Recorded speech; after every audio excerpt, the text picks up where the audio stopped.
आइए एक 14 साल के लड़के की कहानी जानते हैं। उसने हवा को काबू करके पूरे गांव की जान बचाई थी। हाँ जी, मैं बात कर रहा हूँ विलियम कामकोम्बा के एक नाम के बंदे की। यह अफ्रीका के एक मवाली गांव में रहते थे और इनका जो ताल्लुक था बहुत ही गरीब फैमिली से था। जो इनका पूरा गांव था वो गरीब ही था।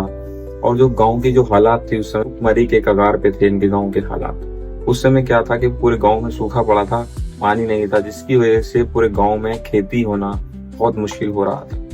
तो जो ये विलियम है, ये इतने दिमाग के तेज थे और पढ़ने लिखने में बहुत तेज थे। गरीबी के कारण ये पढ़ नहीं पाए, जिसकी वजह से इन्हें स्कूल छोड़ना पड़ा। लेकिन गांव के जो आसपास जो लाइब्रेरी थी वहां जाकर ये कुछ किताबें पढ़ते थे साइंस की, और इनको किताबों में, विज्ञान में और मशीनरी में बहुत ज्यादा इंटरेस्ट था। कुछ टाइम पहले उन्होंने वहां पर पवन चक्की के बारे में पढ़ा, विंड मिल के बारे में। फिर उन्होंने इरादा बनाया कि मैं इसको बनाऊंगा। तो उन्होंने गांव के आसपास से छोटी मोटी चीजों को इकट्ठा किया। साइकिल के टायर, ये साइकिल की जो व्हील्स होते हैं उनको, पुराने कूलर की पंखड़ियां वगैरह उन्होंने इकट्ठा करी कहीं से, और उसको उन्होंने असेंबल किया उसी डिजाइन में जिस तरीके से पवन चक्की बनती है।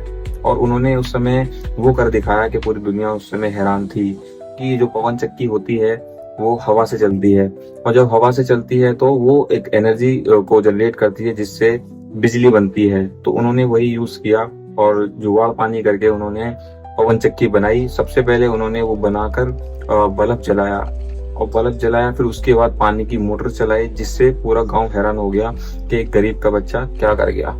तो उन्होंने पूरे गांव को भुखमरी से बचाया, खेती हो सकी, पूरा गांव हरा भरा फिर दोबारा से हो गया। उनका नाम गांव से लेके पूरी दुनिया में मशहूर हुआ, और उनके नाम पर एक बुक लिखी गई, the boy who harnessed the wind. आप विलियम सर की कहानी हमको ये सिखाती है, भले ही आपके पास कुछ भी ना हो, लेकिन अगर दिल और दिमाग में जज्बा होता है तो वो काम जरूर मुकम्मल होता है। जिस तरीके से विलियम सर ने बिना किसी हेल्प और सपोर्ट के उन्होंने वो काम किया जो आज बड़े बड़े साइंटिस्ट लैब के अंदर करते हैं। तो ये कहानी आपको कैसी लगी जरूर बताना।